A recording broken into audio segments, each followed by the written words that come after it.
Chapter आज हम लोग स्टार्ट करने जा रहे हैं स्टेट्स ऑफ मैटर। बेसिकली ये चैप्टर फिजिकल केमिस्ट्री से रिलेटेड है, मतलब केमिस्ट्री में है लेकिन फिजिकल केमिस्ट्री से रिलेटेड ये चैप्टर है। तो डेफिनेटली थोड़ी बहुत तो मैथमेटिक्स सॉल्यूशन और जो कैलकुलेशन है, जो सिंप्लीफिकेशन है, ग्राफ रीडिंग, ग्राफ को रीड करने की नॉलेज आपको होनी चाहिए, ठीक है। और ग्राफ से रिलेटेड यानी ग्राफ को कैसे रीड किया जाता है, ग्राफ को कैसे पढ़ा जाता है, इसका मैंने लेक्चर भी आपको दिया हुआ है। अगर वो आपने लेक्चर नहीं देखा है तो थोड़ा समझने में आपको दिक्कत आएगी। वो लेक्चर ज़रूर आप देखना, यानी ग्राफ रीडिंग से रिलेटेड चैप्टर ज़रूर देख लेना, लेक्चर ज़रूर देख लेना। उसके बाद ये चैप्टर स्टार्ट करना। डायरेक्ट स्टार्ट करोगे तो ग्राफ में थोड़ा कंफ्यूज हो सकते हो। काफ़ी सारा इसमें जो कॉन्सेप्ट है वो ग्राफ बेस में दिखाया जाता है, ठीक है।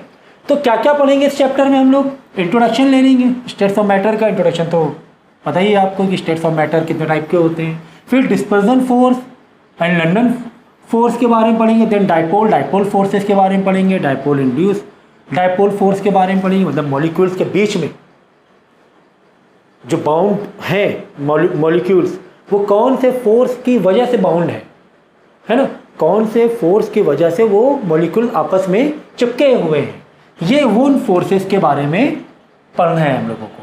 सो डिस्पर्जन फोर्स और लंडन फोर्स, देन डाइपोल, ये थ्योरेटिकल बेस आता है। डाइपोल फोर्स पढ़ेंगे, डाइपोल इंड्यूस डाइपोल फोर्स पढ़ेंगे। देन थर्मल एनर्जी के बारे में पढ़ेंगे, वेरी इंपॉर्टेंट, थर्मल एनर्जी के बारे में पढ़ेंगे, काइनेटिक एनर्जी के बारे में पढ़ेंगे और हाइड्रोजन बॉन्डिंग के बारे में पढ़ेंगे। और वेरी इंपॉर्टेंट गैस लॉज इसमें हम लोग पढ़ेंगे, जिसमें 4 गैस लॉज कवर करेंगे हम लोग। Boyle's law, Charles law, Gay-Lussac's law and then Avogadro law, ठीक है। इसके बाद ख़त्म नहीं हुआ है अभी, इसके बाद पढ़ेंगे कि आइडियल गैस इक्वेशन क्या होती है, okay. Then liquid state, liquefication of gases, then deviation from ideal gas equation, ideal gas equation के डेविएशन पढ़ेंगे हम लोग। उसके बाद kinetic molecular theory of gas, ये भी बहुत इंपॉर्टेंट है। Kinetic molecular theory of gas, मतलब काइनेटिक थ्योरी ऑफ गैस, ये पढ़ेंगे हम लोग। Then kinetic energy and molecular speed पढ़ेंगे, गैस के पार्टिकल्स की, गैस के पार्टिकल की काइनेटिक स्पीड, किस स्पीड से गैस के पार्टिकल रैंडम मोशन कर रहे हैं, वो पढ़ेंगे हम लोग। Then Dalton law of partial pressure पढ़ेंगे। उसके बाद विस्कोसिटी के बारे में पढ़ेंगे और चैप्टर को एंड करेंगे। तो ये सारे कंटेंट थे। और चैप्टर स्टार्ट करने से पहले आपको पता होना चाहिए कि क्या क्या चीज़ों पर हम लोग डिस्कस करने वाले हैं। तो बताओ पहले क्या पढ़ना था?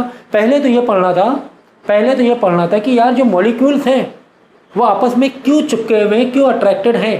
पहले तो ये पढ़ना था हमें, जिसमें काफ़ी सारे अलग अलग फोर्सेस हैं। थर्मल एनर्जी के बारे में पढ़ना है, गैस लॉस पढ़ना है, 4 गैस लॉस पढ़नी है, काइनेटिक एनर्जी के बारे में पढ़ना है, काइनेटिक जो स्पीड है, वेलोसिटी है, उसके बारे में पढ़ेंगे हम लोग इस चैप्टर के अंदर, ठीक है। फिर लास्ट में छोटे मोटे 2-3 टॉपिक्स हैं, उसको कवर करेंगे। तो स्टेट्स ऑफ मैटर, हमें पता है कि मैटर हमारा कितने स्टेट में होता है। वैसे तो कुछ सालों पहले तक के हमें 3 स्टेट बताया जाता है, क्या?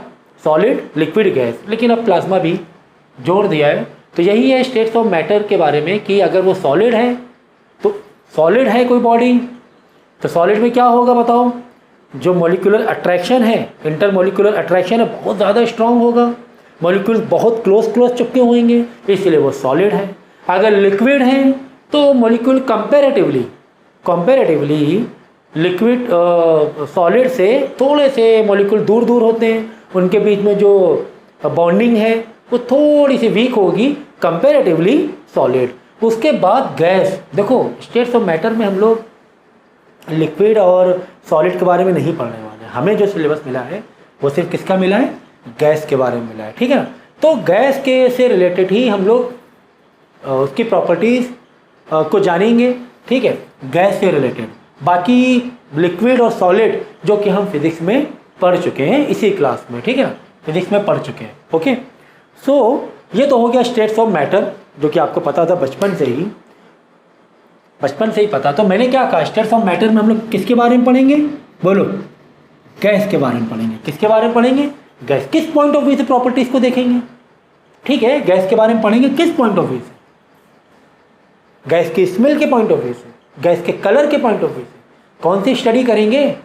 हम लोग गैस की स्टडी करेंगे कि यार टेम्परेचर की वजह से गैस की प्रॉपर्टीज़ क्या चेंज हो सकती हैं, कि प्रेशर की वजह से गैस की प्रॉपर्टीज़ में क्या चेंजेस हो सकता है, उसकी काइनेटिक एनर्जी की वजह से गैस में क्या चेंजेस हो सकता है, क्या प्रॉपर्टीज़ बदल सकती हैं, उसके काइनेटिक स्पीड, ठीक है, उसके वॉल्यूम की वजह से, ठीक है, तो गैस की प्रॉपर्टीज़ में क्या बदलाव किया जा सकता है, क्या बदलाव हो सकता है। इन पॉइंट ऑफ व्यू से इस चैप्टर को यानी कि स्टेट्स ऑफ मैटर में हमें सिर्फ गैस को समझना है। हमें किसको समझना है? सिर्फ गैस को समझना है। लेकिन किस पॉइंट ऑफ व्यू से समझेंगे? इनके आसपास घूमेंगे। हाँ ठीक है, बॉन्डिंग भी कह लो, एग्जाम में बॉन्डिंग बेस पे कम आता है कि केमिकल बॉन्डिंग हम लोग अलग चैप्टर पहले ही पढ़ चुके हैं, ठीक है, बॉन्डिंग के पॉइंट ऑफ व्यू से भी देखेंगे। लेकिन एग्जाम में इससे रिलेटेड आपका जो सिलेबस है यानी gas laws, volume, temperature, pressure, फिर उसी के ग्राफ कि अलग अलग टेम्परेचर में गैस एक्सपैंड हो रही है कि कॉम्प्रेस हो रही है, उसका क्या ग्राफ रीडिंग होगा, वो इस बारे में हम लोग पढ़ेंगे, ठीक है। नाउ सी इंटरमोलिकुलर फोर्स, जैसे कि मैंने कहा था कि हम बात करेंगे सिर्फ गैस की। It can be describe as the force of attraction and repulsion acting between the interacting particles of atoms and molecules in a compound या कंपोनेंट, ठीक है। तो ये इंटरमोलिकुलर फोर्स है जो दो एटम्स या मॉलिक्यूल्स के बीच में हो सकता है वो रिपल्सिव फोर्स हो सकता है वो अट्रैक्टिव फोर्स हो, ठीक है। फिर इंटरमोलिकुलर फोर्स में intermolecular force in case of solid are very strong that we know the constituent particles are closely packed thereby making the solid incompressible, ठीक है ना। इतना ज़्यादा टाइट और क्लोज होते हैं सॉलिड के मॉलिक्यूल्स कि उनको और कॉम्प्रेस नहीं कर सकते हैं, ऑलरेडी कॉम्प्रेस फॉर्म में होते हैं, ठीक है। तो पता ही यार intermolecular force in case of liquid, ये मैंने बताया कंपेरेटिवली सॉलिड थोड़ा सा दूर होते हैं, उनके बीच जो बॉन्डिंग थोड़ी सी वीक होती है सॉलिड के कंपेयर। लेकिन अब बात करेंगे गैस की, क्योंकि हमें गैस से रिलेटेड स्टडी करनी। So intermolecular force in case of gases are extremely weak thereby allowing the constituent particle to move freely. इतनी वीक होती है दो मॉलिक्यूल्स के बीच में जो अट्रैक्शन होता है वो इतना वीक होता है कि वो फ्रीली इधर उधर घूमने लगते हैं। और ये बात सच है, हाँ ये बात सच है कि गैस को किसी भी तुम वॉल्यूम वाले बॉक्स में रखो या कंटेनर में रखो, वो उतना बड़ा पूरा एरिया पूरा वॉल्यूम ले लेगा, कवर कर ले, चारों तरफ फैल जाएगी। ये बात सच है कि नहीं सच है? बात सच है, ठीक है ना। तो अब क्योंकि हमें पता है कि वीक क्या होता है, इंट्रैक्शन होता है, वीक बॉन्डिंग होती है। लेकिन जो वीक बॉन्डिंग होती भी है तो किस टाइप की बॉन्डिंग होती है, कैसे बॉन्डिंग होती है, क्यों इंट्रैक्शन होता है, उसके बारे में हम लोग पढ़ेंगे अब नेक्स्ट, ठीक है। So polar molecules, non polar molecule, ये दो पॉइंट ऑफ व्यू से जो एटम्स या मॉलिक्यूल्स के बीच जो बॉन्डिंग है, ये दो पॉइंट ऑफ व्यू से हम लोग पढ़ेंगे बॉन्डिंग के रिलेशन को, इंटरेक्शन के रिलेशन को। सो पोलर मॉलिक्यूल्स मतलब, बोलो पोलर का मतलब क्या होता है? पोलर, अरे भाई कोई भी कंपोनेंट अगर पोलराइज है, इलेक्ट्रिकली नेगेटिव या पॉजिटिवली चार्ज, उसे बोलेंगे polar molecules. So it occur when two atoms do not share equally in covalent bond, ठीक है। Do not share equally charge नहीं है, तभी तो यार पोलर निकलेगा ना। अरे भाई एक तरफ पॉजिटिव है एक तरफ नेगेटिव, तभी तो ये अट्रैक्शन होगा, तभी तो कुछ तो बॉन्डिंग बनेगी, कुछ तो इंट्रैक्शन बनेगा। अगर एक तरफ पॉजिटिव एक तरफ नेगेटिव है तो not share equally, okay. And non polar molecule it occur when, मतलब यहाँ पर भी बॉन्डिंग हो रही है। भाई यहाँ पर बॉन्डिंग क्यों हो रही है? भाई पॉजिटिव चार्ज नेगेटिव चार्ज आपस में अट्रैक्ट करेगा, तो यार नॉन पोलर मॉलिक्यूल्स आपस में क्यों चिपके हुए हैं? चलो पोलर तो समझ में आ गया सर कि एक तरफ क्या है पॉजिटिव और एक तरफ नेगेटिव चार्ज, आपस में अट्रैक्शन होना पॉसिबल है। लेकिन नॉन पोलर तो ठीक है। So it occur when two atom share electron equally in a covalent bond, ठीक है। नेक्स्ट वैन डर वाल फोर्सेस, ठीक है ना। So it the attractive molecular forces are called van der Waal, the attractive intermolecular forces are called van der Waal force which include dispersion force और London force, dipole, dipole force and dipole induce force. तो यार ये वही बात हो रही है molecules के बीच के फोर्सेस के बीच में, दो मॉलिक्यूल्स के बीच में जो फोर्स है उसी को हम लोग क्या कहते हैं, वैन डर वाल्स फोर्स। अब उसी को हमने डिवाइड किया लंडन फोर्स में, ठीक है, dipole dipole force, dipole dipole force बोलो जो पोलराइज है, ठीक है ना, dipole induce force, dipole induce force बोलो पोलराइज है, ठीक है, इंड्यूस होने की वजह से पोलराइज है, ओरिजिनली पोलराइज नहीं थे लेकिन इंड्यूस कर दिया बगल में नेगेटिव वाले ने आके पॉजिटिव को, तो वो इंड्यूस की वजह से पोलराइज है, लेकिन पोलराइज है। तो यहाँ पर बेसिकली अब देखो दो टाइप से समझ लो फाइनली फोर्सेस को या इंटरेक्शन को, दो टाइप से समझ लो। एक है यार पोलराइज डाइपोल डाइपोल, डाइपोल की वजह से क्योंकि एक तरफ निगेटिव चार्ज है एक तरफ पॉजिटिव चार्ज आपस में अट्रैक्ट कर रहे हो, और एक लंडन फोर्सेस की वजह से समझना है। बस ये दो ही पॉइंट ऑफ व्यू से समझना है फोर्सेस। कौन से दो पॉइंट ऑफ व्यू से समझोगे बोलो? एक तो dipole dipole, negative charge positive charge आपस में अट्रैक्ट कर रहे हैं, ठीक है ना, और एक कौन से पॉइंट ऑफ व्यू से समझोगे? दूसरा लंडन फोर्स। लंडन फोर्स में स्टैटिक चार्जेस की वजह से पोलराइजेशन नहीं होता है, ठीक है ना, निगेटिव और पॉजिटिव चार्ज की वजह से पोलराइजेशन नहीं होता है, ये अलग फोर्स होता है, फिर भी अट्रैक्शन होता है, फिर भी अट्रैक्शन होता है, ठीक है, okay. So A particularly strong type of interaction in hydrogen bonding, one or few element can participate in hydrogen bond formation, it is treated as separate category, ठीक है। एक हाइड्रोजन बॉन्डिंग को अलग रखा गया है, बाकी इसके बारे में हम लोग स्टडीज़ करनी है क्योंकि हाइड्रोजन बॉन्डिंग की स्टडी हम लोग अलग चैप्टर में कर चुके हैं पहले ही।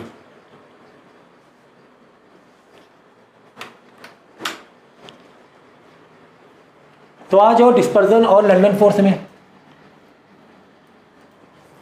डिस्पर्जन और लंडन फोर्स, ठीक है, मैंने कहा ना एक लंडन फोर्स के बारे में पढ़ेंगे और एक डाइपोल डाइपोल के पॉइंट ऑफ व्यू से पढ़ेंगे, दो पॉइंट ऑफ व्यू से पढ़ेंगे। सो डिस्पर्जन फोर्स और London force. So London force are exhibited by non polar molecules. Non polar molecule मैंने कहा ना इलेक्ट्रिकली चार्ज की वजह से नहीं, अट्रैक्शन तो है लेकिन इलेक्ट्रिकली चार्ज की वजह, इलेक्ट्रिक चार्ज मतलब ये होगा ना भाई, जैसे एक तुम्हारा मेटल पॉजिटिव चार्ज है एक नेगेटिव, ठीक है, एक तरफ पॉजिटिव चार्ज एक तरफ नेगेटिव, क्या ये दोनों को आपस में अट्रैक्ट नहीं करेंगे?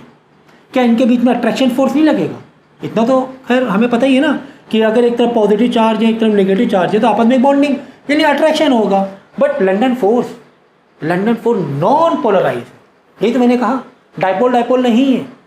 London force dipole dipole force, dipole dipole attraction नहीं है। सो London force are exhibited non-polar molecules have no dipole moment because their electric charge is systematically and it is also called dispersion force। इसको dispersion force भी कहते हैं। यहाँ main point देखो, London force are temporary force, London force are always attractive, they are short range forces and it was proposed by a German physicist, कौन है बताओ? Fritz London. तो फ्रिट्ज लंडन जो साइंटिस्ट हैं इन पर इसका नाम दिया है, इन्होंने इस थ्योरी को रखा है लंडन फोर्स। तो लंडन फोर्स बेसिकली ये इंपॉर्टेंट है, क्या इंपॉर्टेंट है? Always attractive, always repulsive force नहीं होता है, दूर भगाने वाला फोर्स नहीं होता है, ये क्या होते हैं? हमेशा अट्रैक्टिव होते हैं, ठीक है, समझ में आ गया। नेक्स्ट है आपको very very important dipole dipole force. देखो डाइपोल डाइपोल फोर्स में, dipole dipole force are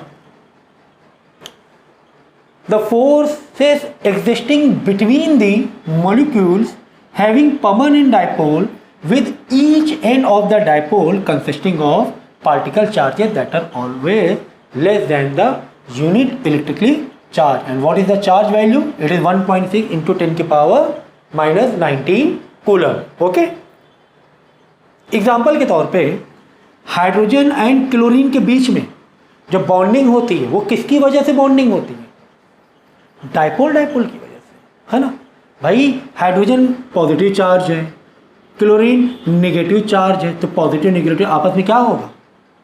attract होगा, बॉन्ड बनेगा, ठीक है ना। तो इसे बोलेंगे हम लोग डाइपोल डाइपोल फोर्स। तो डायपोल डायपोल फोर्स के फीचर क्या हो सकते हैं? Dipole dipole force is strongest than the London force. London force देखो क्या बताया था, वीक फोर्स था। लंदन फोर्स कैसा था? वीक फोर्स था। लेकिन ये क्या है? स्ट्रॉन्ग फोर्स है, ठीक है ना।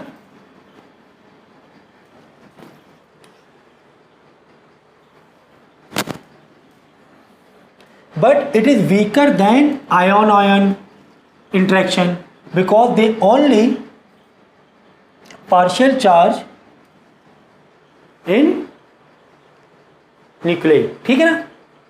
आई बात समझ में? The attractive force decrease with the increase of distance between the dipole, ठीक है। इन डायपोल्स के बीच में अगर जैसे कि H है और ये क्लोरीन है, ठीक है, ये पॉजिटिव है नेगेटिव है, अगर इन दोनों में डिस्टेंस बढ़ा देंगे, डिस्टेंस क्या करेंगे? बढ़ा देंगे, तो इनके बीच में फोर्स क्या हो जाएगा? कम हो जाएगा, ठीक है ना। यानी फोर्स का इन्वर्सली रिलेशन है डिस्टेंस से, 1/r मतलब डिस्टेंस, ठीक है ना। ये चीज़ याद रखना, ऑब्जेक्टिव बेस में क्वेश्चन आता है कि डिस्टेंस बढ़ाएंगे तो फोर्सेस क्या होगा? दोनों के बीच में कम होगा। Next, there short range force, the interaction energy of this force is inversely proportional the distance between the polar molecules, ठीक है। ये मैंने अभी बताया आपको कि इनके बीच में जो इंट्रैक्शन एनर्जी है, जैसे जैसे डिस्टेंस बढ़ाओगे इनके बीच में इंट्रैक्शन एनर्जी क्या होगी? कम होती जाएगी। डिस्टेंस बढ़ाओगे तो इंट्रैक्शन एनर्जी कम होती जाएगी, ठीक है। और देखो, the interaction energy of this force is inversely proportional, बता दिया मैंने। Dipole dipole force between rotating polar molecule is inversely proportional to the 6th power of the distance between the polar molecules, मतलब इनके बीच में जो फोर्स का relation होगा, ठीक है, 1/r की पावर 6, r की पावर 6, ये फॉर्मूला आएगा। तो अभी आपको इसका डिटेल्स में इतना नहीं है क्योंकि ये चैप्टर मैंने कहा था basically kinetic theory, kinetic energy, उससे रिलेटेड बहुत ज़्यादा क्वेश्चंस आते हैं। नाउ नेक्स्ट टॉपिक है हमारा थर्मल एनर्जी। थर्मल एनर्जी क्या है? Thermal energy is the energy of body arriving from motion of it atoms and molecules. तो थर्मल एनर्जी कैसे मिल रही बताओ? थर्मल एनर्जी कैसे मिल रही? जो एटम्स में मोशन हो रहा है, मॉलिक्यूल्स जो मोशन कर रहे हैं, उनकी वजह से हमें थर्मल एनर्जी या गैस में थर्मल एनर्जी जनरेट होती है। The energy of substance is directly proportional to the temperature of the substance, ठीक है ना। जितना ज़्यादा सब्सटेंस का टेम्परेचर होगा, जितना ज़्यादा कंपोनेंट का टेम्परेचर होगा, तो थर्मल एनर्जी भी उसकी ज़्यादा होगी। जैसे पानी है, पानी तुमने गर्म किया, पानी का टेम्परेचर ज़्यादा, पानी को गर्म किया, तो उसके अंदर जो थर्मल एनर्जी है वो भी बढ़ जाएगी। It is defined as the measure of average kinetic energy of the constituent particle of substance, hence responsible for the movement of those particle, ठीक है। तो इसकी जो हम लोग थर्मल एनर्जी निकालेंगे, कैसे निकालेंगे? उसकी जो एवरेज काइनेटिक एनर्जी है, भाई थर्मल एनर्जी बढ़ाओगे तो एवरेज काइनेटिक एनर्जी भी क्या हो जाएगी? बढ़ जाएगी। हमें पता है कि जैसे ही हम पानी या गैस को गर्म करें, मतलब हीट दें, टेम्परेचर बढ़ाएं, तो मॉलिक्यूल्स होते हैं ना अंदर, वो वाइब्रेट करने लगते हैं, दूर भागने लगते हैं। कभी थर्मल एनर्जी बढ़ेगी तो वाइब्रेशन होने लगता है, मॉलिक्यूल्स के बीच में वाइब्रेशन होने लगता है, वो दूर भागने लगते हैं। वो क्या होने? दूर भागने लगते हैं, ठीक है। तो यही इसमें बताया गया है कि एवरेज जो काइनेटिक एनर्जी है बढ़ जाएगी जब आप थर्मल एनर्जी बढ़ा दोगे। मतलब मॉलिक्यूल्स या पार्टिकल्स की काइनेटिक एनर्जी का मतलब मोशन वाली, जो मोशन की वजह से एनर्जी हो रही है, वाइब्रेशन की वजह से जो एनर्जी आ रही है, ठीक है ना, वो बढ़ जाएगी जब आप थर्मल एनर्जी बढ़ा दोगे, ठीक है। नेक्स्ट एक कंपैरिजन दिया हुआ है intermolecular force versus thermal energy के बारे में। Intermolecular force keep the molecules together, है ना। इंटरमॉलिक्यूलर फोर्स का मतलब क्या होता है? मॉलिक्यूल्स के बीच में आपस में अट्रैक्शन, करेक्ट। लेकिन थर्मल क्या करता है? थर्मल एनर्जी मॉलिक्यूल्स को दूर भगाता है। थर्मल एनर्जी क्या करता है? मॉलिक्यूल्स को, यही तो मैंने बताया ना आपको, मैंने क्या कहा कि किसी भी चीज़ को अगर हम हीट देंगे, जैसे पानी है, तुमने पानी गर्म किया गैस, तो पानी के अंदर जो मॉलिक्यूल्स हैं वो जो पहले थोड़े पास थे वो दूर दूर भागेंगे, तभी तो पानी धीरे धीरे स्टीम बन जाए, क्योंकि उसे दूर भागना है। तुमने थर्मल एनर्जी बढ़ा दी, तुमने थर्मल एनर्जी बढ़ा दी तो मॉलिक्यूल्स के दूर भागेंगे। जब दूर भागेंगे यानी इंटरमॉलिक्यूलर फोर्स कम हो जाएगा। हाँ, ये बात समझ में आई कि थर्मल एनर्जी बढ़ाने से उनका जो आपस में इंटरमॉलिक्यूलर फोर्स है वो क्या हो जाएगा, कम हो जाएगा। वो दूर भागेंगे, वो स्टीम बनने लगेंगे, है कि नहीं है, गैस बनने लगेंगे। When matter is to be transfer from solid state from its gaseous state, the thermal energy is to be reduced, which in turn makes the particle lose their kinetic energy together। ठीक है ना। अगर हमें gas state से solid state बनाना है तो gas में फिलहाल जो एनर्जी थी थर्मल एनर्जी, उसे हमें क्या करना पड़ेगा, कम करना पड़ेगा। ठीक है ना, तभी तो वो गैस वापस सॉलिड में आके कन्वर्ट होगी, है कि नहीं। तो थर्मल एनर्जी को कम करना पड़ेगा जिससे कि काइनेटिक एनर्जी भी कम हो जाएगी। तो याद रखो, क्या क्या याद रखें सर, देखो क्या याद रखना है।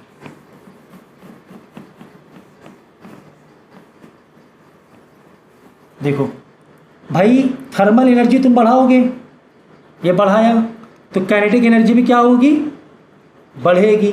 क्यों काइनेटिक एनर्जी बढ़ेगी, क्योंकि जो मॉलिक्यूल्स हैं वो दूर दूर भागने लगेंगे, काइनेटिक एनर्जी बढ़ेगी। काइनेटिक एनर्जी बढ़ेगी मतलब दूर दूर भागने लगेंगे मॉलिक्यूल। इसका मतलब जो उनके बीच में इंटरमॉलिक्यूलर फोर्स है वो क्या हो जाएगा, कम हो जाएगा। ये एक रिलेशन आप याद रखना, ठीक है। तो ये था क्या, डाइपोल डाइपोल फोर्स के बारे में। नेक्स्ट है हमारा डाइपोल इंड्यूस डाइपोल फोर्स। सो ये कौन सा फोर्स होता है, होता है डाइपोल टाइप, लेकिन वन साइड तो इलेक्ट्रिकली चार्ज है, वन साइड इलेक्ट्रिकल चार्ज है, दूसरा साइड इलेक्ट्रिकली चार्ज नहीं था, लेकिन इस नेगेटिव ने पॉजिटिव चार्ज को क्या कर दिया, इंड्यूस कर दिया। ठीक है ना।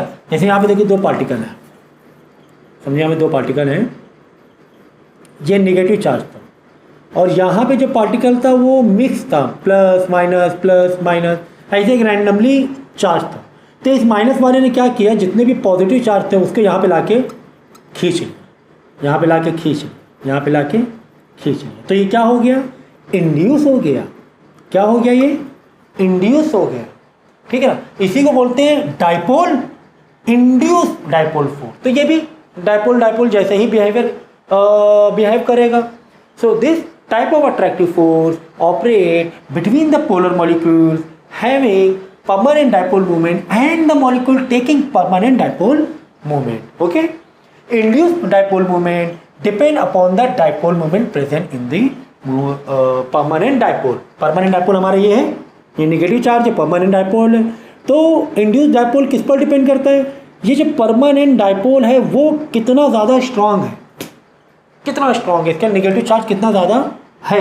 जितना ज़्यादा इसका नेगेटिव चार्ज रहेगा ये पॉजिटिव वाले को उतना ही इंड्यूस कर लेगा। क्या कर लेगा, इंड्यूस खींचेगा अपनी तरफ, अट्रैक्ट करेगा। एंड बाकी जो प्रॉपर्टीज़ हैं, जो डाइपोल की प्रॉपर्टीज़ थी फोर्स की, सेम प्रॉपर्टीज़ है कि शॉर्ट रेंज फोर्स है, ज़्यादा दूर अगर रहेंगे मॉलिक्यूल ये नहीं खींच पाएगा, अगर पास में है तो ठीक है अट्रैक्ट कर लेगा, लेकिन ज़्यादा दूर है तो अट्रैक्ट नहीं कर पाएगा। The interaction energy of this force is proportional to inversely proportional to the sixth power of the distance between the dipole moment, जो मैंने बताया आपको पहले भी। higher the polarability higher will be the strength of the attraction। जितना ज़्यादा polarity बढ़ेगी, जितनी ज़्यादा पोलैरिटी बढ़ेगी उतना ज़्यादा अट्रैक्शन होगा। ये भी हम आपको बता चुके हैं। आगे बात समझ में, जो पार्ट अगर नहीं समझ में आ रहा है तो लेक्चर को बीच में ही आप डाउट पूछ सकते हो पॉज करके।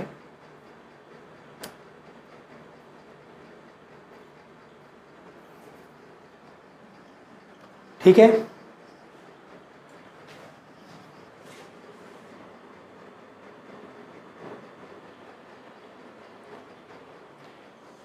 तो नेक्स्ट टॉपिक की तरफ हम लोग मूव करेंगे। गैस लॉज पढ़ेंगे हम लोग, gas laws. Basically 4 gas laws पढ़ने वाले हैं हम लोग। इससे पहले गैस के बारे में थोड़ा बहुत जान लें। जैसे आपको पता ही होगा कि gases are highly compressible and more freely. बस सच कि गैस को हम लोग कॉम्प्रेस कर सकते हैं, काफ़ी हद तक के कॉम्प्रेस कर सकते हैं। भाई जैसे आपने कंटेनर में गैस डाली, ये गैस है कंटेनर, ठीक है ना, आपने क्या किया, कॉम्प्रेस करना स्टार्ट किया। तो ये कॉम्प्रेस हो तक के ये इतना सा पार्ट में आके रुक जाए, मतलब इतना तक हो सकता है, इतना कम। ये पूरी जो गैस है ना इतनी वॉल्यूम में आके सिमट जाएगी, इतनी हाईली कॉम्प्रेसिबल, इतनी भाई हम लोग जो गैस यूज़ करते हैं, गैस अपने गैस सिलेंडर, वो क्या होती है, एलपीजी, हाईली कॉम्प्रेस गैस होती है। और गैस को तुम जितना ज़्यादा कॉम्प्रेस करोगे तो उसका स्टेट चेंज हो जाएगा एक पॉइंट में आकर।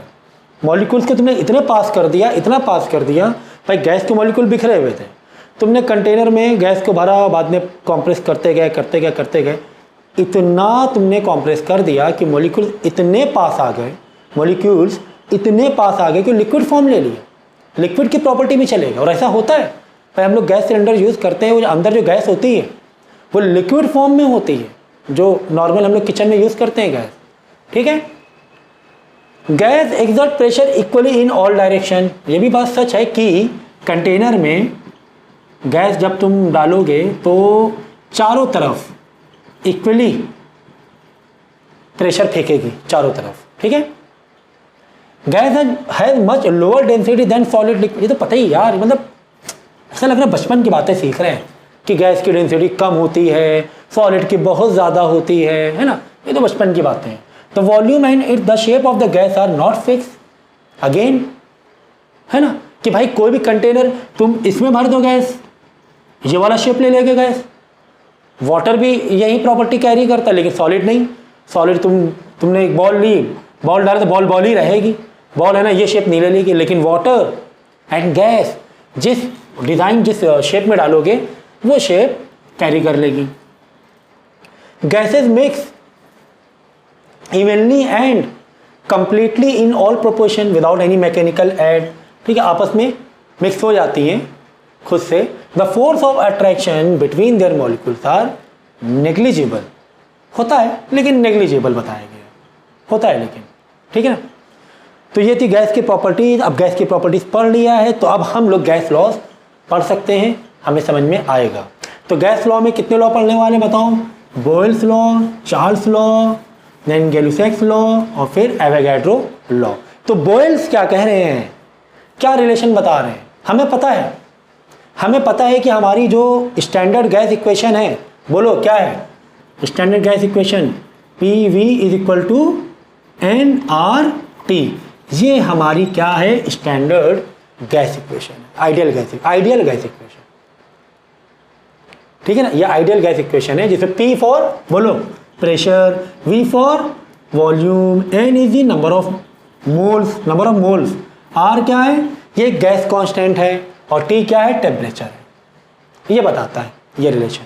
अब यही रिलेशन, ये जो इतना बड़ा जो फॉर्मूला आया है PVNRT, ये कैसे आया है, यही 4 लॉ से हम लोग समझेंगे। वो एक एक करके वेरिएबल ऐड होता जाएगा। अब देखो बॉयल्स लॉ क्या कह रहा है, बॉयल्स लॉ कह रहा है कि एट कांस्टेंट टेम्परेचर, अगर टेम्परेचर को फिक्स कर दें, बात समझना, जरूरी बातें हैं ये, दिख रहा है। अगर टेम्परेचर को कांस्टेंट कर दें तो क्या होगा, क्या कह रहा है कि at constant temperature the pressure of a fix amount of gas varies inversely with volume. यानी कि बॉयल्स लॉ ने किसके बारे में बताया, कौन से 2 रिलेशन के बारे में बताया बॉयल्स लॉ ने प्रेशर एंड वॉल्यूम के बारे में बताया कि प्रेशर, गैस में प्रेशर का रिलेशन वॉल्यूम से क्या होता है, इनवर्सली प्रोपोर्शन होता है। मतलब कि तुम प्रेशर बढ़ाओगे, वॉल्यूम क्या होगा, कम होगा। बात सच है। अभी तो मैंने बताया कंटेनर का एग्जांपल देकर कि तुम गैस को प्रेशर करो, दबाओ, तो वॉल्यूम क्या होगा, सिमटता जाएगा, गैस कम होती जाएगी। गैस कम हो जाने का मतलब है कि वॉल्यूम उसका कम हो जाएगा, कम जगह घेरेगी। हाँ ये बात सच है। तो ये बात किसने बताई? बोयल्स लॉ ने बताई। ओके, इसका मतलब P और V का जो रिलेशन होगा वो एक कांस्टेंट में जाएगा, ठीक है ना। यानी यहाँ पे हम कर सकते हैं P1 V1 is equal to P2 V2, correct. ये रिलेशन समझ में आया भाई? V को यहाँ पे लाके रखा तो यहाँ पे कुछ तो कांस्टेंट होगा, वो क्या होगा? P2 V2। इसका मतलब ये होता है कि एक गैस कंटेनर मैंने ये लिया और यहाँ पर एक गैस का कंटेनर लिया। बात समझना, एक क्वेश्चन का मतलब समझना।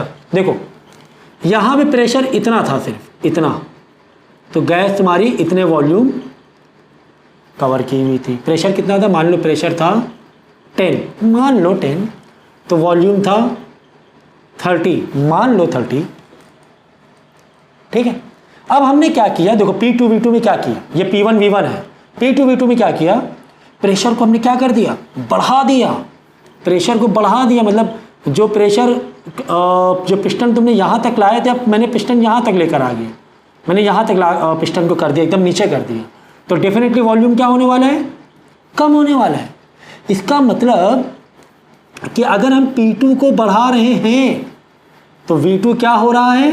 V2 कम हो रहा है। ये इसका मतलब है, V2 क्या हो रहा है? कम हो रहा है। बात सही है ना भाई? P1 इंटू V1 है, P1 मतलब 10, V1 मतलब इंटू 30, 10 इंटू 30 कितना हुआ? 300 हुआ। अब यहाँ पर भी हमें क्या चाहिए? 300 चाहिए। यहाँ पर भी हमें क्या चाहिए? 300 चाहिए। तो P2 हमने प्रेशर को बढ़ाया, P2 कर दिया हमने, चलो 20 कर दिया, बढ़ा दिया, तो 20 से मैं किससे मल्टीप्लाई करूँ वापस 300 आ जाए? तो मुझे 15 से मल्टीप्लाई करना पड़ेगा। मतलब वॉल्यूम देखो, वॉल्यूम पहले 30 था, अब कितना करना पड़ेगा? 15 करना पड़ेगा, है कि नहीं? तभी तो 300 वैल्यू बराबर रहेगी, कांस्टेंट रहेगी। ये बात समझ में आई कि नहीं आई? तो ये रिलेशन याद रखना कि P का V से इन्वर्सली रिलेशन है। यानी V को इधर ले आओगे तो P1 V1 एक हो गया, अदर साइड क्या हो जाएगा? P2 V2 हो जाएगा। इसके बेस के क्वेश्चन आते हैं। अब ये 4 वेरिएबल का क्वेश्चन है। कितने वेरिएबल क्वेश्चन है? 4 में कोई भी 3 इंफॉर्मेशन दे देगा, चौथी निकालना होगा। आई बात समझ में? नहीं आई? भाई प्रेशर बढ़ाएंगे वॉल्यूम कम होगा, तभी तो इन्वर्स रिलेशन है। ये देखो मैंने एक फिजिक्स से रिलेटेड एक बेसिक लेक्चर मैंने दिया था, जिसमें आपको ग्राफ और साथ में सिंप्लीफिकेशन और कुछ कॉन्सेप्ट फार्मूले का रिलेशन मालूम होने चाहिए कि फार्मूलेस को कैसे हम लोग रीड करते हैं, कैसे समझते हैं फार्मूले को। इसका मैंने आपको लेक्चर दिया, वो ज़रूर करना, उसके बाद ही ये चैप्टर स्टार्ट करना, ऐसे ना स्टार्ट करना यार, ठीक है ना। देखो आ गया ना ग्राफ, इसीलिए मैंने कहा था ना ग्राफ वाला लेक्चर बहुत अच्छे से करके आना, इसीलिए मैंने कहा था ना ग्राफ वाला लेक्चर बहुत अच्छे से करके आना। अब देखो यहाँ पे ग्राफ बनाया है, 2 हमने वेरिएबल लिए हैं, एक तरफ लिया प्रेशर और एक तरफ लिया वॉल्यूम। भाई प्रेशर और वॉल्यूम में कौन सा रिलेशन है? बोल दो यार। इन्वर्स रिलेशन है। कौन सा रिलेशन है? इन्वर्स रिलेशन है ना। इसका मतलब जो ग्राफ बनेगा ये बिलो 90 बनेगा कि अबव 90? सब समझाया हुआ है।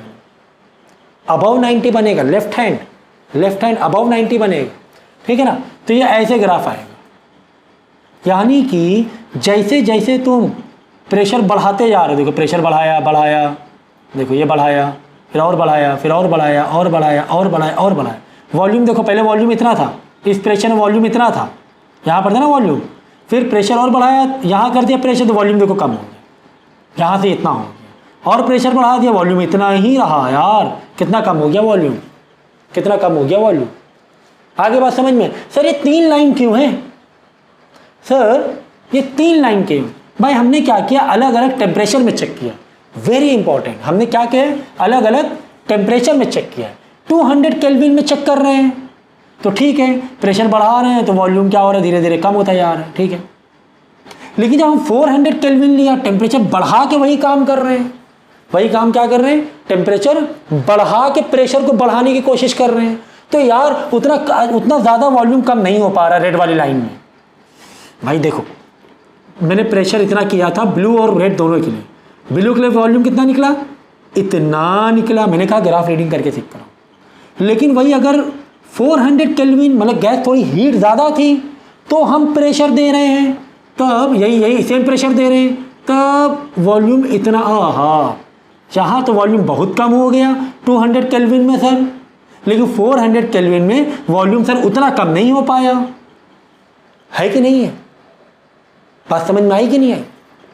ग्राफ रीडिंग समझो ज़रा सा कि 400 केल्विन में इतना वॉल्यूम है, वही पर्टिकुलर 100 प्रेशर मान लो यार, 100 एटम मान लो, ठीक है, वही 100 एटम में वॉल्यूम ब्लू लाइन के लिए, ये ब्लू लाइन के लिए इतना वॉल्यूम है, मतलब कि वॉल्यूम कम तो हो रहा है, वॉल्यूम कम तो हो रहा है, लेकिन जितना ज़्यादा मतलब प्रेशर टेम्परेचर बढ़ाएंगे, अगर गैस हीट है ज़्यादा, गैस ज़्यादा हीट है तो यार उतना वॉल्यूम कम नहीं होगा उसको कॉम्प्रेस करने पे। और ये बात सच है कि अगर समझो कोई वो वाटर है या गैस है, चलो किसी कंटेनर में, और वो बहुत तुमने हीट किया हुआ है, उसके मॉलिक्यूल ऊपर भागना चाह रहे हैं, उसके मॉलिक्यूल ऊपर दूर भागना चाह रहे हैं, क्यों? क्योंकि तुमने क्या दिया हुआ है?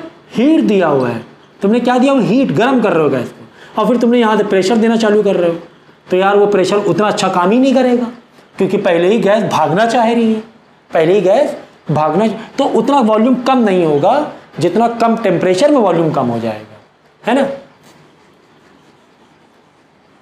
ठीक है, अब देखो ये भी किसका ग्राफ है? प्रेशर एंड वॉल्यूम का, ठीक है ना?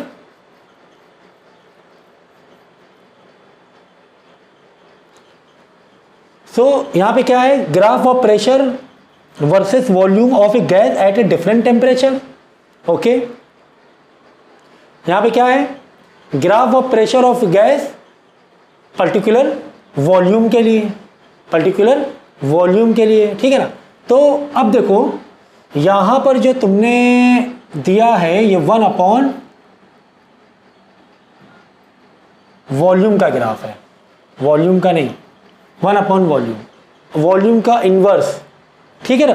हमें पता है कि प्रेशर का वॉल्यूम से इन्वर्स रिलेशन होता है, प्रेशर वॉल्यूम का इन्वर्स, तो हमने ये दिखा दिया, क्या? Left hand right hand left hand दिखा दिया।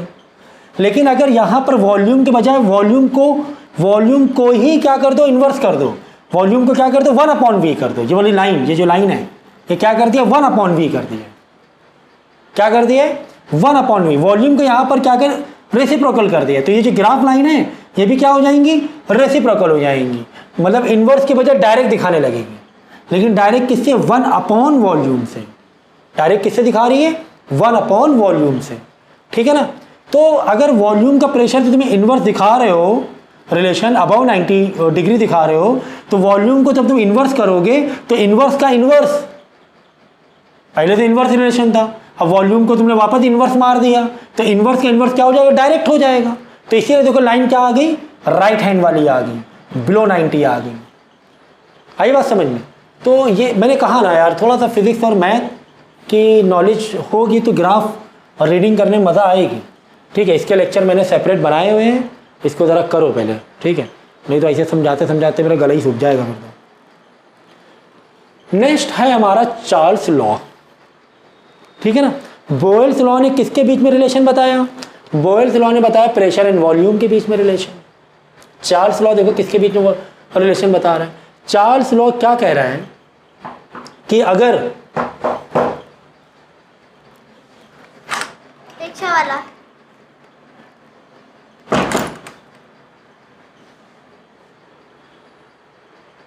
अगर हम लोग for a mixed mass of a gas at a gas constant pressure volume of a gas increases on increasing temperature decreasing cooling, तो टेम्परेचर और वॉल्यूम का कौन सा रिलेशन हो जाएगा? डायरेक्ट रिलेशन हो जाएगा। कौन सा रिलेशन हो जाएगा? डायरेक्ट रिलेशन हो जाएगा, ठीक है ना भाई? हमने आपको एक आइडियल गैस इक्वेशन बताई थी, P V is equal to N R T, ठीक है? पी और वी का रिलेशन बता दिया किसने? बोयल्स लॉ ने। ओके, अब वी और टी का रिलेशन कौन बताएगा? चार्ल्स लॉ बताएगा। चार्ल्स लॉ क्या कह रहा है कि वॉल्यूम एंड टेम्परेचर में कौन सा रिलेशन है? डायरेक्ट रिलेशन है। वॉल्यूम और टेम्परेचर में कौन सा रिलेशन है? डायरेक्ट रिलेशन है कि अगर तुम वॉल्यूम बढ़ाओगे तो क्या होगा। नहीं ऐसे नहीं सर, ऐसे नहीं करेंगे, हम लोग टेम्परेचर से देखेंगे, ठीक है, कि अगर तुम टेम्परेचर बढ़ाओगे तो उस गैस का वॉल्यूम भी बढ़ेगा। ये बता रहा है चार्ल्स लॉ। और ये बात सच है कि अगर हम किसी कंटेनर में गैस को रखें, ठीक है, और इसको क्या करें, हीट दे दें, क्या दे दें, हीट या टेम्परेचर बढ़ा दें, तो गैस के मॉलिक्यूल और तेज़ी से दूर दूर भागेंगे, और तेज़ी से दूर दूर भागेंगे, वॉल्यूम बढ़ाएंगे, अपना वॉल्यूम बढ़ाने को, मतलब गैस को तुम हीट करोगे, उसके अंदर की काइनेटिक एनर्जी, जो मॉलिक्यूल्स की काइनेटिक एनर्जी होती है वो भी बढ़ जाएगी। जब काइनेटिक एनर्जी बढ़ जाएगी तो वॉल्यूम भी, मतलब बड़ा सा वॉल्यूम लेंगे और घेरने की कोशिश करेंगे। तो ये बताया चार्ल्स लॉ ने, ठीक है।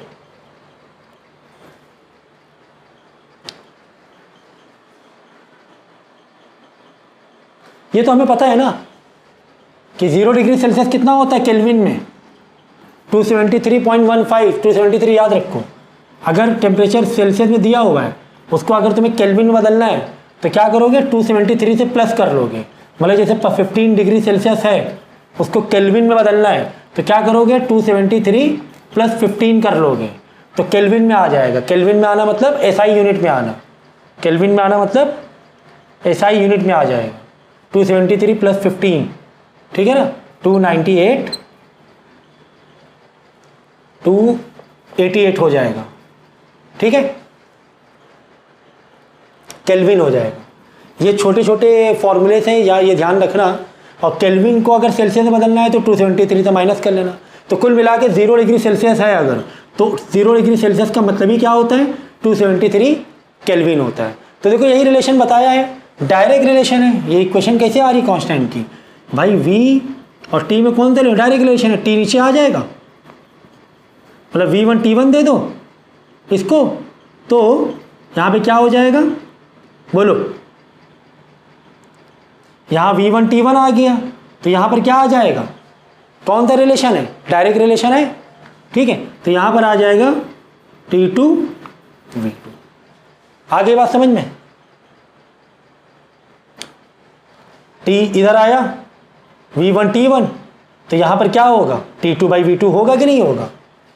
भाई V2 के लिए V2 इधर आएगा तो V2 T2 डायरेक्ट रिलेशन आ गए, T1 इधर आएगा तो V1 T1 डायरेक्ट रिलेशन आ गया, है कि नहीं है। तो ये तुम्हारी इक्वेशन बनेगी, V1 के नीचे T1, भाई T1 और V1 में डायरेक्ट रिलेशन था, तो T1 इधर था पहले, तो T1 इधर आके डिनोमिनेटर में आ जाएगा, तो यहाँ क्या होगा, T2/V2, है कि नहीं। T2 V2 में डायरेक्ट रिलेशन हुआ कि नहीं हुआ, V2 इधर ऊपर आएगा तो V2 और T2 में डायरेक्ट रिलेशन बन जाएगा कि नहीं बन जाएगा, है ना। तो ये फॉर्मूला है किसका, चार्ल्स लॉ ने दिया है कि V/T तुम्हारा कांस्टेंट है, V/T क्या है, कांस्टेंट है, ठीक है। दिखाई दे रहा है आप लोग को, दिखाई दे रहा है, मतलब भर का दिखाई दे ही रहा है, ठीक है, आया समझ में। तो चार्ल्स लॉ बता रहा है कि भाई तुम टेम्परेचर बढ़ा दोगे तो वॉल्यूम पक्का बढ़ जाएगा। तो बॉयल्स लॉ ने प्रेशर वॉल्यूम बताया, चार्ल्स लॉ ने टेम्परेचर वॉल्यूम बताया, डायरेक्ट रिलेशन है, तो डेफिनेटली बिलो 90 वाला ग्राफ बनेगा अगर कोई पर्टिकुलर प्रेशर है तो, ठीक है। यह है वॉल्यूम, यह है तुम्हारा टेम्परेचर। भाई टेम्परेचर बढ़ाते जाओगे वॉल्यूम भी बढ़ता जाएगा, है ना। ये किसी कोई और प्रेशर की गैस है, P4 में है तो ऐसा होगा, P3 में है तो ऐसा होगा, P2 में है तो ऐसा होगा, P1 में है तो ऐसा होगा। ऐसा होगा मतलब क्या सर, ऐसा होगा का मतलब क्या है सर, देखो अगर P1 और P4 में हम देखेंगे कि प्रेशर 4 और प्रेशर 1 में, मतलब यहाँ पर समझो कि 50 ATM प्रेशर, समझो यहाँ पर है समझो 70 ATM, समझो, हाँ ये 50 ATM प्रेशर है, यहाँ पर 70 ATM है, समझो, हाँ बताने की बात है, बोलने की बात है। तो हो क्या रहा है कि अगर टेम्परेचर तुम्हारा 100 -100 था, तो ये देखो यहाँ पर वॉल्यूम 70 ATM में वॉल्यूम कितना है, इतना है। 70 ATM वाले प्रेशर में वॉल्यूम कितना है, इतना है। और यही -100 पे ही अगर हम यहाँ पे जाए P1 में चले जाएं, ये देखो P1 में गए, इतना वॉल्यूम है, ओ हो, यानी P1 यहाँ पे जहाँ पर प्रेशर कम है, किसी गैस में बाय डिफॉल्ट प्रेशर कम है, तो उसी पर्टिकुलर टेम्परेचर में वॉल्यूम बहुत ज़्यादा हुआ जा रहा है। ये सच है बात, समझो कहना क्या चाह रहे हैं हम। ये कहना चाह रहे हैं कि एक कंटेनर में अगर तुमने गैस फिल की, गैस रखा, ये इतना मतलब इतना इसका जो प्रेशर था ये बहुत ज़्यादा नहीं था, कम प्रेशर पे था। तुमने क्या किया, टेम्परेचर यहाँ से बढ़ाया। अब ये क्योंकि प्रेशर कम था, कम प्रेशर था, ऊपर से प्रेशर जनरेशन कम था, ज़्यादा प्रेशर नहीं दे रहे थे हम लोग, तो वॉल्यूम क्या होगा, तेज़ी से फैलने लगेगा। वॉल्यूम क्या होगा, तेज़ी से फैलने, क्योंकि प्रेशर उतना ज़्यादा है नहीं, कम है प्रेशर। 50 ATM में P1 कम है, वॉल्यूम अच्छा फैल जाएगा, अच्छा वॉल्यूम फैल जाएगा। लेकिन अगर यही कंटेनर में, या चलो दूसरे कंटेनर बना दें, अगर टेम्परेचर बहुत कम है, प्रेशर बहुत कम है,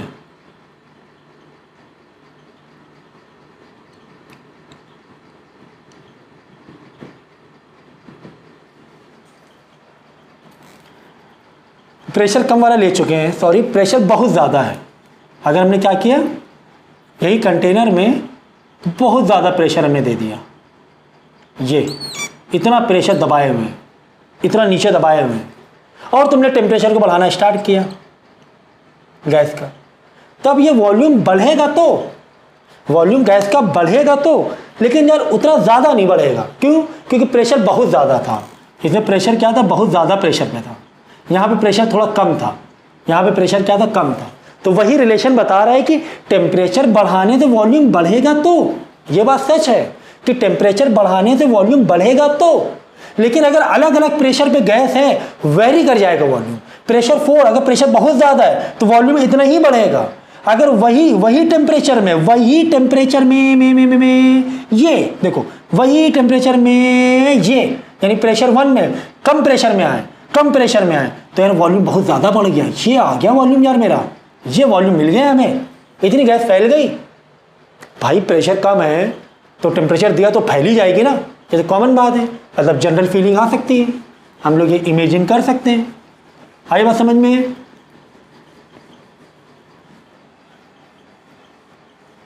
ठीक है, तो यार अभी फ़िलहाल तो हमारे पास टच स्क्रीन का जुगाड़ नहीं है, जुगाड़ नहीं मतलब हो जाएगा, फ़िलहाल ऐसे ही काम करना पड़ेगा। ठीक है, ऐसे ही हम लोग काम चलाएंगे। नेक्स्ट हमारा लॉ है गैलुसैक्स लॉ। ओके, ये क्या रिलेशन बता रहा है, ये बता रहा है रिलेशन प्रेशर और टेम्परेचर का। भाई बोयल्स लॉ में हमने क्या पढ़ा था, किसके किसके बीच रिलेशन पढ़ा था, प्रेशर एंड वॉल्यूम। ओके, और चार्ल्स लॉ में हमने क्या पढ़ा, किसका रिलेशन पढ़ा, बोलो, टेम्परेचर एंड वॉल्यूम। अब हम लोग गैलुसैक्स लॉ पढ़ रहे हैं, गैलुसैक्स लॉ में किसका और रिलेशन पढ़ रहे हैं गैस में, प्रेशर एंड टेम्परेचर, ठीक है ना, एन लिखा है,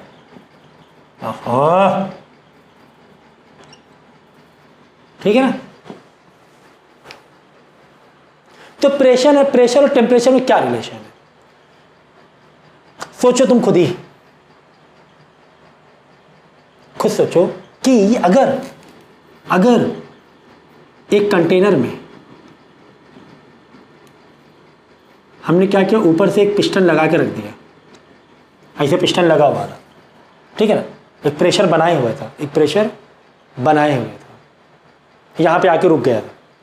हमने क्या किया, इस कंटेनर में टेम्परेचर बढ़ा दिया यार, हमने ये काम किया। हमने क्या किया, इसमें इस गैस का टेम्परेचर बढ़ा दिया। तो बताओ क्या होगा, जब टेम्परेचर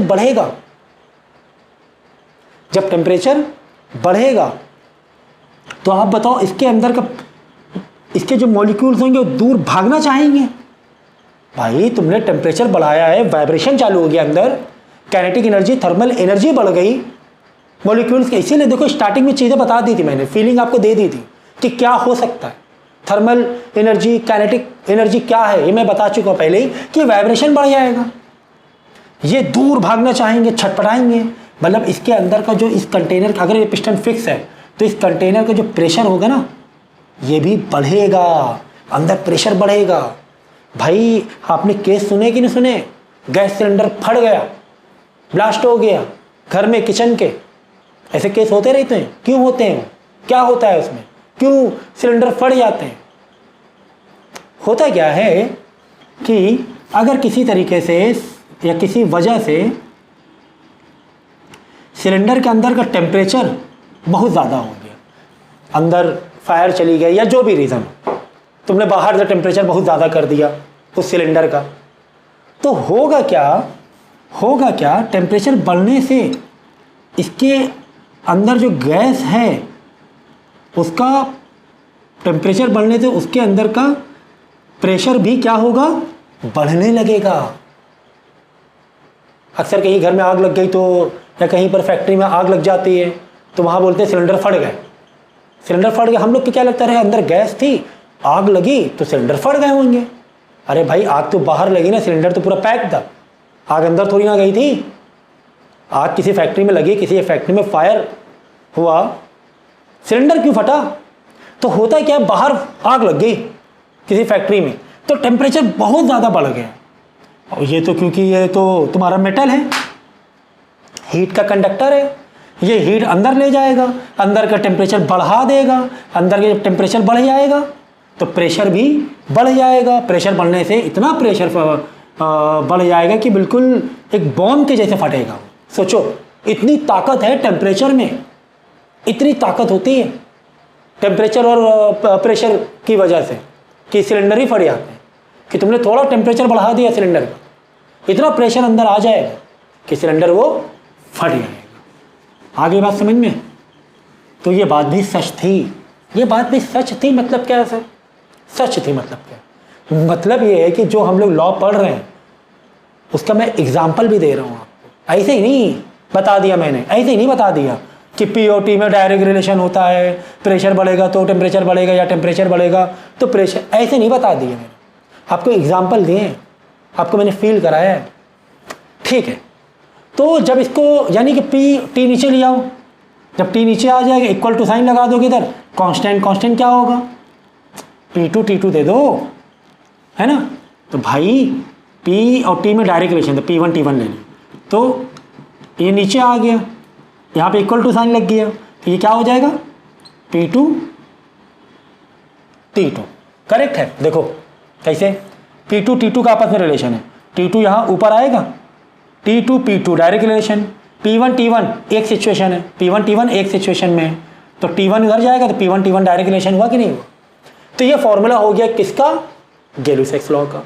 अब ये चार वेरिएबल हैं, बोलेगा कि पहले प्रेशर इतना था, बाद में प्रेशर इतना हो गया, पहले टेम्परेचर इतना था, तो बताओ बाद में टेम्परेचर कितना हो गया। तो यार वैल्यू को सब्स्टिट्यूट कर देना, इतना तो यार मैथ तुम्हें आती ही होगी, नहीं तो कोई बात नहीं, न्यूमेरिकल्स जब हम सीरीज़ करेंगे इसकी तो डेफिनेटली उसमें मैं आपको समझाने की कोशिश करूँगा। ठीक है, तो BCG क्या, बॉयल्स लॉ प्रेशर और वॉल्यूम के बारे में बताया, चार्ल्स लॉ ने टेम्परेचर और वॉल्यूम के बारे में बताया, गैलो-सैक्स लॉ ने प्रेशर एंड टेम्परेचर के बारे में बताया। तो आपको ये इसके साथ में याद रखना पड़ेगा। बॉयल्स लॉ मतलब कौन सा relation, pressure and volume. Charles law मतलब कौन सा relation, temperature and volume. Gay-Lussac's law मतलब कौन सा रिलेशन, प्रेशर एंड टेम्परेचर। आगे बात समझ में? ठीक है। अब क्योंकि डायरेक्ट रिलेशन है, प्रेशर और टेम्परेचर का ग्राफ बनाया हमने, प्रेशर टेम्परेचर ग्राफ बनाया, तो ये लाइन निकलेगी, कौन सी लाइन निकलेगी, वॉल्यूम की लाइन निकलेगी।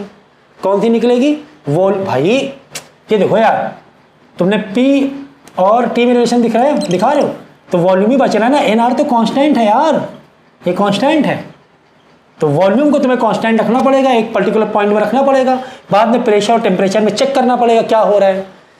थोड़ा यार बेसिक समझो, हाँ ये समझो, नहीं तो बेसिक लेक्चर देख कर आओ कि इसका मतलब क्या है।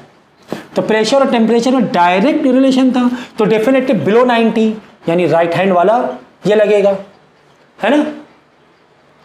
तो राइट हैंड मतलब मैं बताने का तरीका है, बिलो 90 डिग्री ये ऐसे लाइन आएंगी। तो हमने क्या किया, अलग अलग वॉल्यूम में चेक किया। हमने क्या किया, अलग अलग वॉल्यूम पे चेक किया। अलग अलग वॉल्यूम में ये चेक किया कि अगर हम प्रेशर बढ़ाते हैं, वॉल्यूम मतलब कोई गैस हमने वॉल्यूम V1 पे रखी है, कोई गैस कितने रखी, V1 पे रखी है, ठीक है। या चलो टेम्परेचर से लेते हैं, टेम्परेचर बढ़ाते हैं हम लोग 300 करते हैं वॉल्यूम 4 के लिए, चलो 200 का देख लो वॉल्यूम 4 के लिए और वॉल्यूम 1 के लिए। ये सिचुएशन हमने बनाई 200 केल्विन के लिए।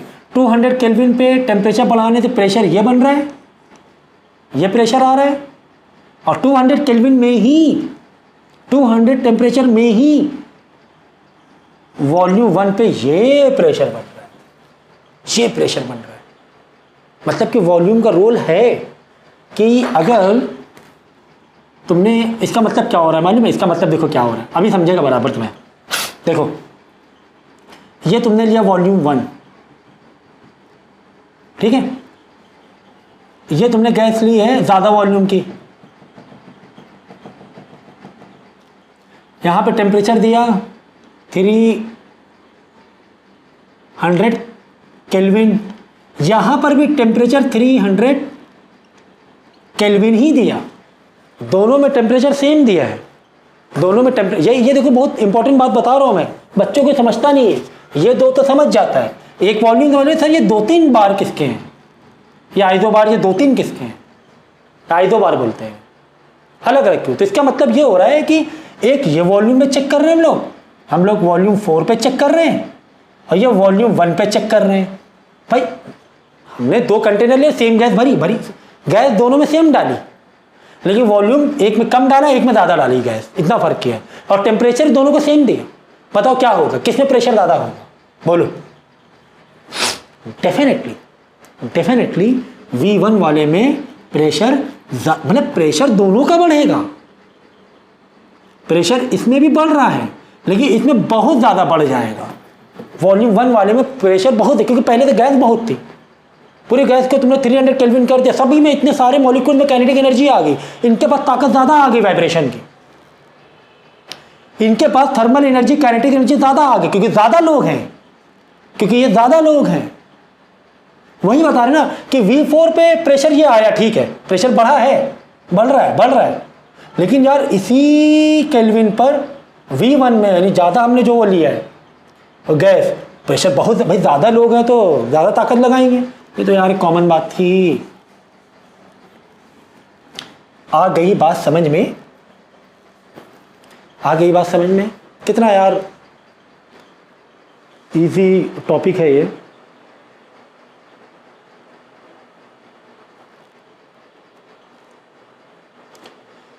अब आखिरी जो लॉ है, जो गैस लॉस में हमें पढ़ना है,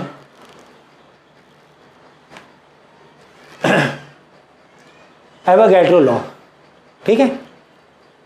एवोगैड्रो लॉ क्या कह रहा है, equal volume of gases under the same condition, same condition of temperature and pressure, मतलब टेम्परेचर प्रेशर सेम है भाई, प्रेशर टेम्परेचर ये दोनों क्या है, सेम या कांस्टेंट है। तो क्या होगा, क्या बच रहा था यहाँ पे, एक्चुअली n बच रहा था, r तो तुम्हारा गैस n भी कांस्टेंट ही होता है, लेकिन ठीक है यहाँ पे नंबर ऑफ मॉलिक्यूल्स हम बदल सकते हैं, r तो तुम्हारा गैस कांस्टेंट है। तो वॉल्यूम और n में कौन सा रिलेशन होगा, डायरेक्ट। ये तो यार मतलब क्या ही कहें इसको हम क्या ही कहें भाई। n मतलब क्या, number of moles.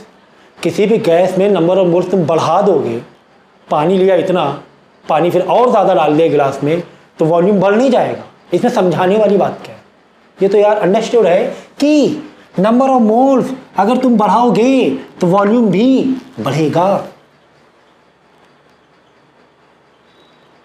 Number of mole मतलब अब क्या वो बताएं क्या? नंबर ऑफ मोल की वैल्यू नहीं मालूम है? बोलो 1 मोल की वैल्यू क्या है? 1 मोल है तो 6.022 इंटू 10 की पावर, चलो यहाँ लिख देते हैं 6.022 इंटू 10 की पावर 23। ये क्या होता है? 1 मोल की वैल्यू। सर ये मोल होता क्या है? पहले तो यही बता दीजिए। ठीक है, बचपन में सीखा था, क्लास 9th और 10th में सीखा था, लेकिन हम भूल गए मोल का मतलब क्या है। सर ये भूल गए कि मोल का मतलब क्या है। देखो ये मोल एक क्वांटिटी है। मोल क्या है? एक क्वांटिटी को रिप्रेजेंट करने का एक तरीका है। एग्जाम्पल के तौर पे जैसे हम मार्केट बनाना या फिर एप्पल से नहीं जा रहे हैं, हम एक क्वांटिटी बताते हैं कि यार 1 डजन बनाना दे दो। कितना दे दो? 1 डजन बनाना दे दो। 1 डजन एग दे दो, 1 डजन एग्स दे दो। तो 1 डजन का मतलब क्या होता है? 12, 12। ठीक इसी तरीके से 1 मोल का मतलब क्या होता है? इतने मॉलिक्यूल्स। भाई जैसे 1 डजन का मतलब 12 होता है, 12 नंबर, 12 लोग, ठीक इसी तरह 1 मोल का मतलब इतने पार्टिकल्स, इतने मॉलिक्यूल्स। कि एक वाटर में कितने मोल्स हैं? 10 मोल हैं। समझो कितने मोल हैं? 10 मोल हैं H2O के। 10 मोल का मतलब कितने मॉलिक्यूल्स हुए? 10 इंटू, अरे भाई जैसे हमें बोला 10 डजन एग लेकर आओ, कितने अंडे लेकर आओ? 10 डजन। 10 डजन का मतलब 1 डजन मतलब 12 इंटू 10 मतलब 120। अगर हमें बोला कि 10 मोल्स हैं किसी केमिकल फॉर्मूले में, कंपाउंड में 10 मोल है, 10 मोल का मतलब 10 इंटू 6.022 इंटू 10 की पावर 23 मॉलिक्यूल्स।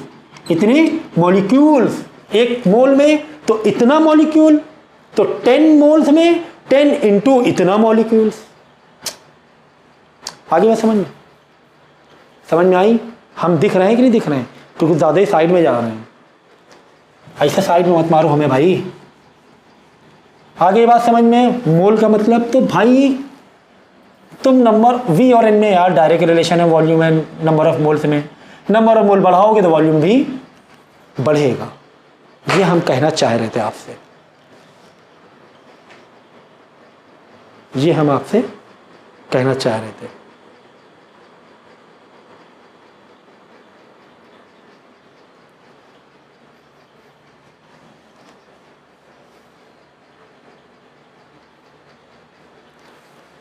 ठीक है,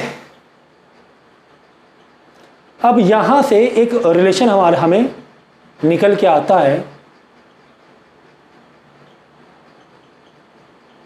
The number of molecules in 1 mole of the gas has been determined to be this is known Avogadro law। इसी को Avogadro law। Since volume of gas is directly proportional to the number of molecules of mole each gas, so at particular temperature at STP standard temperature pressure, ठीक है, will have some volume। यानी अगर STP हमने लिया, particular pressure और temperature पे हमने 1 मोल पानी निकाला बाल्टी से, समझो ग्लास से 1 मोल निकाला, तो 1 मोल निकाला मतलब वो कितना, उसकी वैल्यू हो जाएगी, बोलो 22.71019 टी पर मोल। ठीक है, इतना हो जाएगा।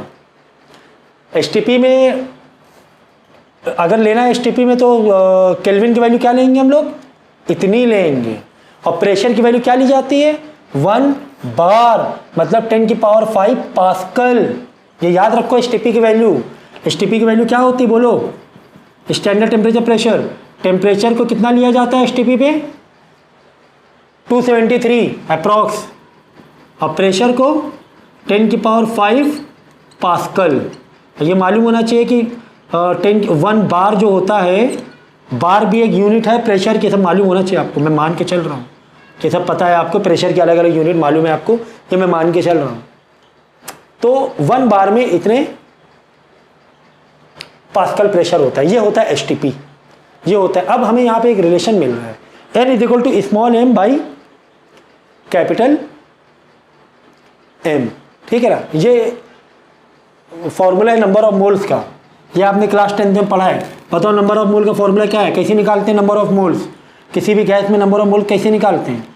गिवन मास, कितना तुमने मास लिया है, कितना किलोग्राम पानी लिया है, अगर पानी में चेक कर रहे हैं नंबर ऑफ मोल, अपॉन उस पानी का, उस वाटर का मॉलिक्यूलर मास, ठीक है ना। H2O का मॉलिक्यूलर मास कितना होता है? H2O, ये सब मालूम है कि नहीं मालूम? सब बचपन में सीखा है, 18 होता है, ठीक है ना, सब बचपन में सीखा है हम लोगों ने, ठीक है। और मास गिवन, कितना भी मास आपको दिया हुआ है, ठीक है, 5 किलो, 10 किलो, 6 किलो, जो भी है तुम्हारा, ग्राम में लेना है, ग्राम में, याद रखना है।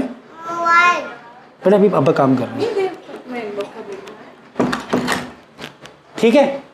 तो ये है मॉलिक्यूलर नंबर ऑफ मोल निकालने का फॉर्मूला, मास गिवन अपॉन मोलर मास, उस कंपोनेंट, उस कंपाउंड का मोलर मास, ठीक है। ये एक अलग टॉपिक हो जाएगा, ठीक है। उसके बाद क्या, कांस्टेंट हटाएंगे, के लग जाएगा, फिर के का जो फॉर्मूला है वो डेंसिटी से तुम ले सकते हो, मास के फॉर्मूले से इन्वर्स करके, तो ये रिलेशन तुम मेंटेन कर सकते हो। अभी आपको इतना है नहीं, तो ये अभी आप जाने दो, ये आपके इसमें फ़िलहाल नहीं है इतनी डेरिवेशन। जब न्यूमेरिकल बेस्ड क्वेश्चन करेंगे तो फिर हम लोग इसको सॉल्व करने की कोशिश करेंगे, और वहाँ पर हम आपको और बेस मजबूत करा देंगे। लेकिन कोशिश किया करो कि कोई भी मैं चैप्टर पढ़ाने, अगर मैं पढ़ाने जाता हूँ, उस चैप्टर के बेस या उस चैप्टर जो भी लॉजिक यूज़ हो रहे हैं उसके लेक्चर मैं ज़रूर देता हूँ, तो उसके लेक्चर मुझसे ज़रूर लेना। उसके बाद आप स्टार्ट करोगे ना, फिर देखना आपको मज़ा आएगी। ऐसे ही डायरेक्ट स्टार्ट कर दोगे, बेस क्लियर करके लाए नहीं और आपने स्टार्ट कर दिया, तो वहाँ पे थोड़ी सी दिक्कत होती है आपको समझने में। तो ये चीज़ ध्यान में रखिएगा। इंक डालने हम,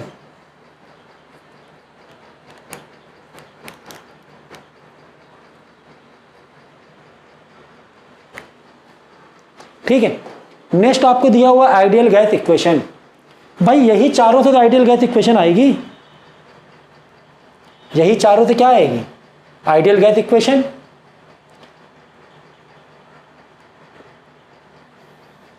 बोलो भाई, बोयल्स लॉ ने क्या बताया? वी और पी का इनवर्स रिलेशन, ठीक है। चार्ल्स लॉ ने क्या बताया? वी और टी का डायरेक्ट रिलेशन, ठीक है।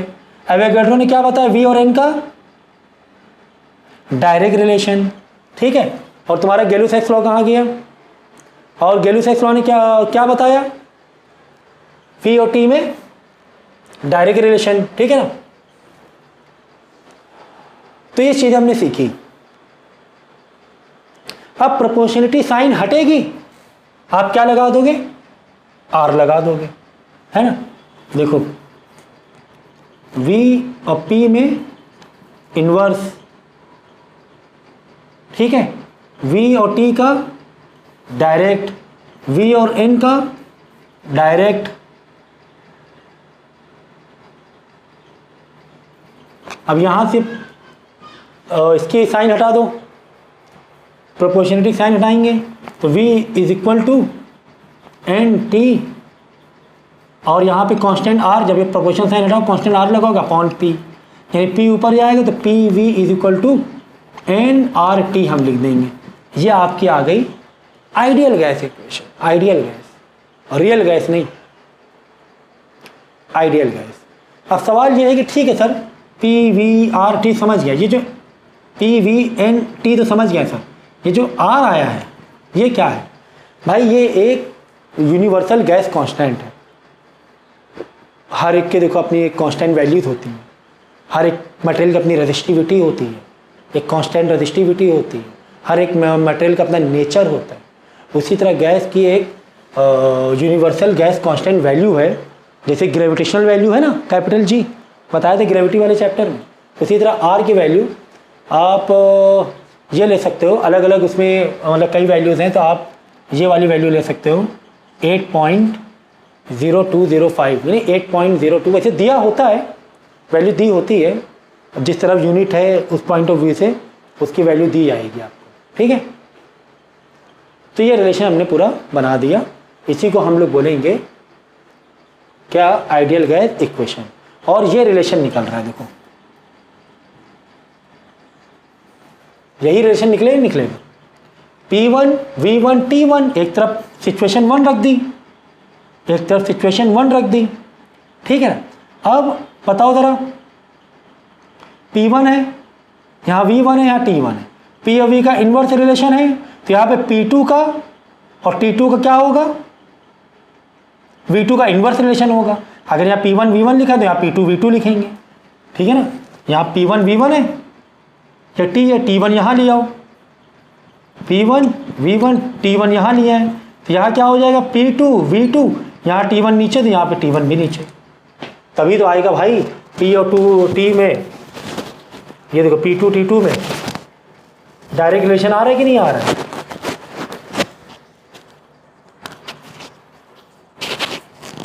है कि नहीं।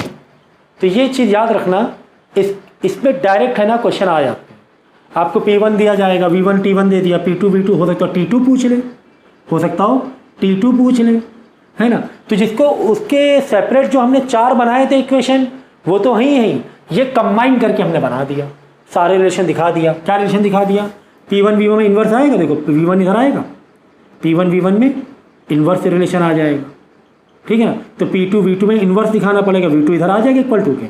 रिलेशन तभी दिखाया जाता है जब इक्वल टू से जंप करो। आप डायरेक्ट ऐसे रिलेशन नहीं दिखा सकते कि P1 V1 नहीं, V1 को तुम इधर लाओगे, मतलब V1 ऊपर है, इधर आके नीचे हो जाएगा, तभी आप रिलेशन दिखाओगे। याद रखना, इतना बेसिक चीज़ें आई होप आपको पता ही हैं। नेक्स्ट टॉपिक क्या है हमारा, density and molar mass of gaseous substance, ठीक है।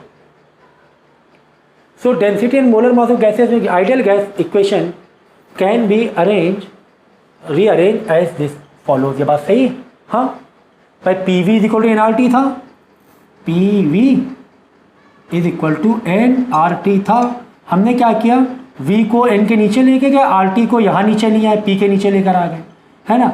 RT को NRT था, NRT था, RT नीचे लेकर आ गए, PV था, V को इधर लिया, यानी एक ये रिलेशन हमारा बनता हुआ दिखाई दे रहा है। अच्छा, हमें पता है N का मतलब क्या होता है, what is N, number of moles का फॉर्मूला क्या था, मास गिवन अपॉन मोलर मास। स्मॉल m का मतलब मास गिवन, कैपिटल M का मतलब मोलर मास, ठीक है, ठीक है सर। तो हमने क्या किया, इस N की जगह small m by capital M रख दिया, है ना। इस m की N की जगह वैल्यू क्या रख दी, ये रख दी, molar mass, mass given upon molar mass, बाकी वैसे ही रख दिया, ठीक है। अच्छा, क्या ये कुछ जाना पहचाना से लग रहा है, मास अपॉन वॉल्यूम, हाँ sir, mass upon volume density. तो इसकी जगह हमने लिख दिया डेंसिटी अपॉन जो कैपिटल M था, मोलर मास वैसे ही रखा, is equal to P by RT वैसे ही रखा।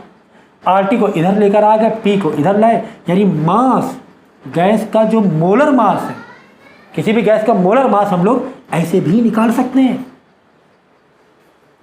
ऐसे भी निकाल सकते हैं। आई बात समझ में।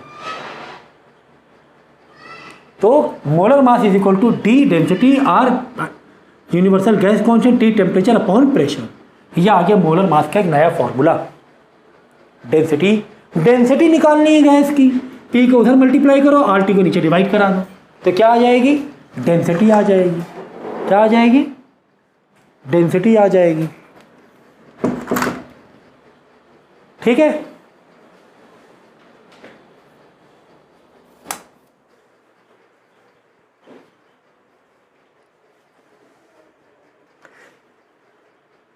अब नेक्स्ट टॉपिक हमारा काइनेटिक थ्योरी ऑफ गैस। ये अब हम लोग, और ये भी इंपॉर्टेंट है एग्जाम के पॉइंट ऑफ व्यू से ये, लेकिन हम लोग नेक्स्ट लेक्चर में करेंगे। आज के लिए इतना काफ़ी है। गैस लॉस बहुत इंपॉर्टेंट था।